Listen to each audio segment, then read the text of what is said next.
Pues hasta aquí lo que es noticia en el frente ucraniano y vamos a abordar a continuación la deriva del gran problema que tuvimos ayer con pues el colapso de Credit Suisse, la entidad suiza, después de 2 años de crisis, después de que su principal accionista, el Banco Nacional Saudí, dijese hasta aquí, más allá de un 10% de esto que ya no vale gran cosa, no quiero o no voy a asumir, y por lo tanto eso dejó la cosa en falso.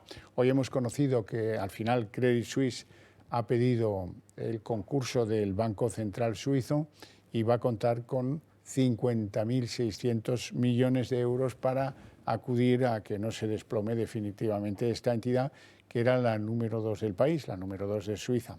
Bueno, quiero comentar todo esto con don Rafael Pampillón, que es catedrático de Economía de la Universidad CEU San Pablo. Muy buenas tardes, don Rafael. Buenas tardes. Y gracias por atendernos. Bueno, lo que vamos sabiendo del comportamiento de Credit Suisse está siendo muy llamativo.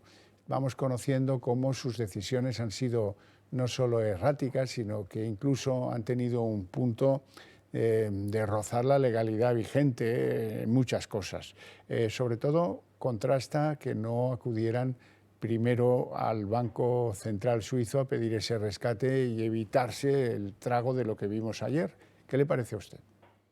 Sí, la verdad es que la banca suiza tiene fama de fuerte y también tiene fama de tener cierta opacidad. O sea que quizá no se ha gestionado bien ese banco y no ha habido transparencia y tampoco ha habido suficiente inspección bancaria, es decir, la supervisión también ha debido fallar, porque si no, no se hubiera producido ese problema tan grave y tan importante que ha tenido que salir el Banco Central de Suiza a rescatarlo y probablemente UBS, el banco privado, tenga que comprarlo para evitar males mayores.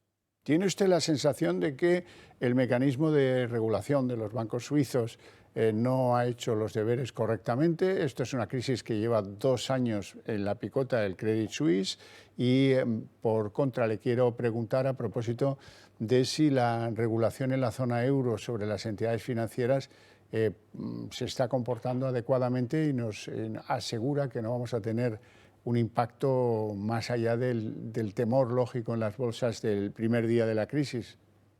Sin duda, la zona del euro está muy bien supervisada, lo ha dicho hoy la gobernadora del Banco Central Europeo, Christine Lagarde, tiene unos ratios de solvencia y unos ratios de liquidez muy elevados. Se le exige ahora a la banca tener del total de su pasivo el 9% en recursos propios.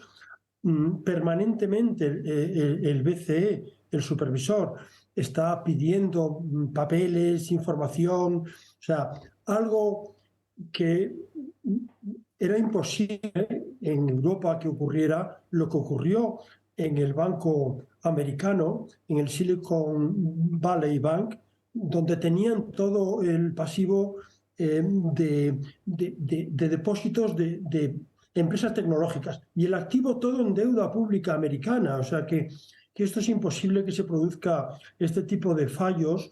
Es muy difícil que se produzca en Europa, aparte de que en Europa hay supervisión para los bancos grandes y para los bancos pequeños. O sea que en este sentido yo creo que hay que tener seguridad de la fortaleza de nuestros bancos y por tanto de los depósitos que tenemos ahí colocados.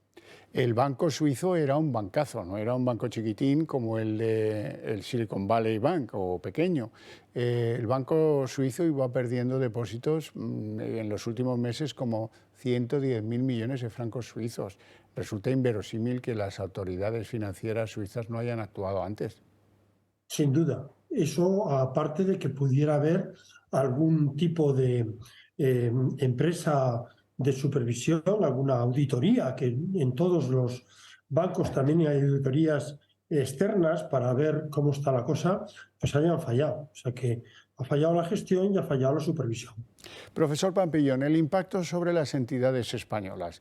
Bueno, pues cabe que el pánico inicial llevara pues, a unas caídas en bolsa espectaculares de miles de millones de euros en el día de ayer. Hoy la recuperación ha ido por barrios. Es verdad que hay algunas entidades que hoy estaban en verde y subían, BBVA, Santander, otras que todavía no, Bankinter, Unicaja. ¿Esto va a durar para las entidades españolas? Bueno, vamos a ver. Hoy ha subido los tipos de interés el Banco Central Europeo, lo ha subido del 3 al 3,5.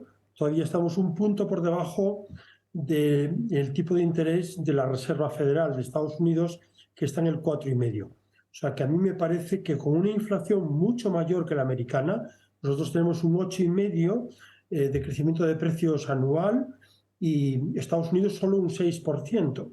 A mí me parece que todavía seguiremos subiendo tipos. Y eso quiere decir que muchas empresas que están pagando mucho por la energía, que tienen mayores costes en los componentes, que les están subiendo también los salarios, pues al subirle los tipos de interés a los que los bancos prestan a las empresas, pues haya dificultades, lógicamente, como en cualquier subida de tipos que hacen los bancos centrales. Y es de lo que se trata, de que los bancos den menos crédito a las empresas. Y eso, lógicamente, pues va a hacer que el sistema económico sufra.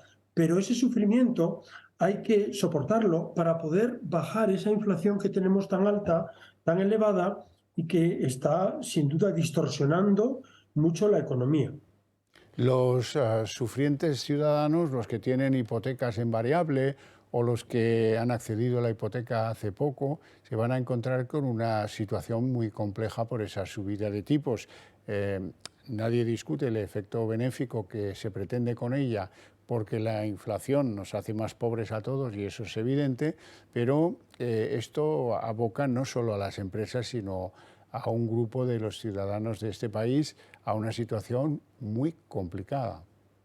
Sin duda. Es decir, parte de la renta que nos queda a los ciudadanos después de pagar los impuestos, que cada vez son mayores, desgraciadamente, pues nos va a suponer una merma en consecuencia de pagar más por la hipoteca. Es decir, vamos a pagar más por hipotecas. Ahora la hipoteca media estaba alrededor de unos 500 euros al mes, pues se va a ir a 750, 800 euros al mes con las subidas de tipos. Claro, eso no hay familia que lo aguante y eso lógicamente va a ser menos consumo en automóviles, en electrodomésticos, menos consumo en viajes, en vacaciones, menos consumo en lo que se pueda prescindir. No vamos a poder prescindir de los alimentos y ahí está la demanda tremenda que se está produciendo precisamente en la cesta de los comestibles y eso hace sufrir sin duda a las familias.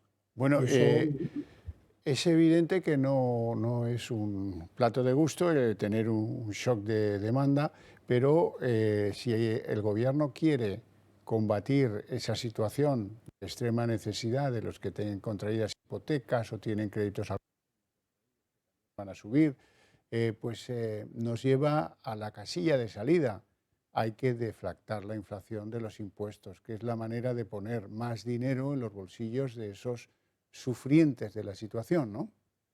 sin duda, pero para eso es necesario, junto con esta política monetaria restrictiva que está haciendo el Banco Central Europeo, de restringir la demanda, hay que hacer una política fiscal en lo que se refiere al gasto público para poder bajar esos impuestos o solo actualizarlos, es decir, deflactarlos para que lo que el poder adquisitivo se ha ido perdiendo, pues los tipos también vayan a la paz, ¿no? de esa bajada de la capacidad de compra. Por tanto, es muy importante restringir el gasto público porque eso es una restricción de la demanda agregada que baja también los precios. Política monetaria restrictiva acompañada de política fiscal también contractiva en el gasto público.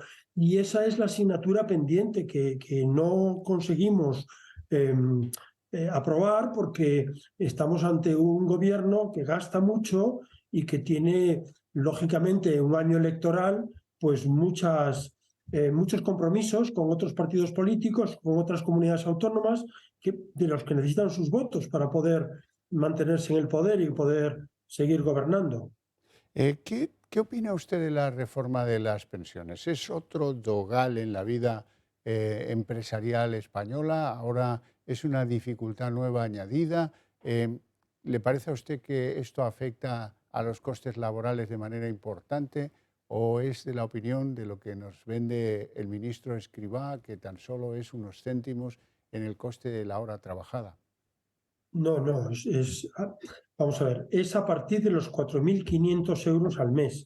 Estamos hablando de la gente con más talento, la gente que está en la frontera del conocimiento, gente que se necesita y que probablemente es difícil de conseguir, incluso en España. Entonces, en la manera que se está haciendo esta reforma de pensiones, que es subiendo las cotizaciones sociales que estaban topadas en 4.500 euros, a partir de 4.500 euros, pues ya no pagabas más por el sueldo en cotizaciones, pero claro, era porque también la pensión estaba topada, también la pensión máxima es la que es. Entonces, claro, si le quitas el tope a las cotizaciones, pero no le quitas el tope a las pensiones, estás yendo contra el principio de proporcionalidad. Es decir, tú tienes que poder proporcionalmente recibir una pensión mayor si cotizas más a la seguridad social. Y eso es lo que nos estamos jugando, que muchas personas se vayan del país, empresas a lo mejor, se vayan a otros lugares donde les esquilmen menos sus salarios, lo que cobran por sus trabajos. Y eso, claro, es algo que preocupa porque hay muchas empresas que no cubren sus vacantes y las vacantes que no cubren puede ser en la restauración o pueden ser camioneros, pero también mano de obra de elevado nivel de talento, es decir, se está castigando al talento y eso incentiva. No digo que haya un borbotón de gente que se vaya fuera del país, no, pero sí que incentiva el irse fuera y desincentiva este tipo de medidas el que la gente buena venga a España a trabajar. Profesor Pampillón, un placer enorme tenerle en el programa. Muchas gracias por sus explicaciones. Le deseo una feliz tarde y hasta pronto. Gracias. Buenas tardes.